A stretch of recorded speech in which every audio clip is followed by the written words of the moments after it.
After forming a bipartisan work group to resolve gridlock in Harrisburg, Democratic House Speaker Mark Rozzi announced the group would hold listening tours to hear from people in Pennsylvania. And we've been following this announcement, with today being the first listening tour. The location in State College.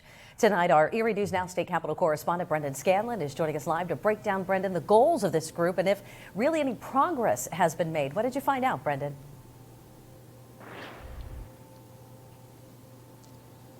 Hey there, Mike and Eva. Good evening. Yeah, progress here in Harrisburg certainly harder and harder to find as of late. Now, this bipartisan work group was assembled by Rozzi to look for ways to break through the gridlock that has essentially halted Harrisburg here since January 3rd.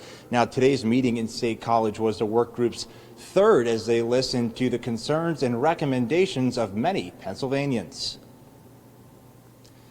The public weighed in on several topics like gun violence, a gift ban, election reform, as well as the top two issues that the work group is hoping to solve: operating rules and a 2-year civil window for victims of childhood sexual abuse.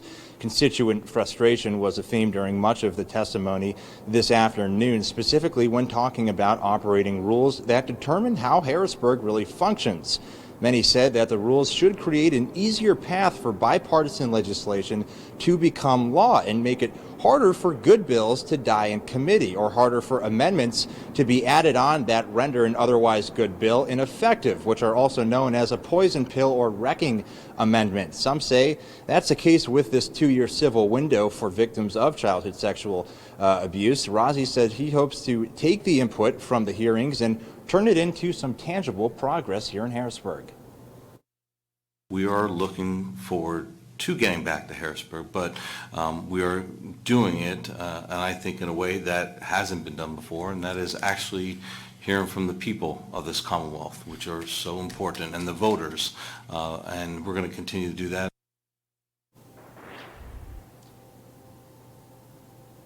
And just how successful Rozzi will be in bringing some of those recommendations back to Harrisburg is still up in the air. Now, there are 3 special elections on February 7th that could officially give Democrats an undisputed majority here in the House. So it will be interesting to see if they plan on keeping Rozzi or if they move toward somebody else like their Democratic House leader Joanna McClinton. Keep in mind, Rozzi was sort of the compromise candidate for Democrats and Republicans on January 3rd, when he pledged to be an independent Speaker of the House and to caucus with neither House Republicans nor Democrats.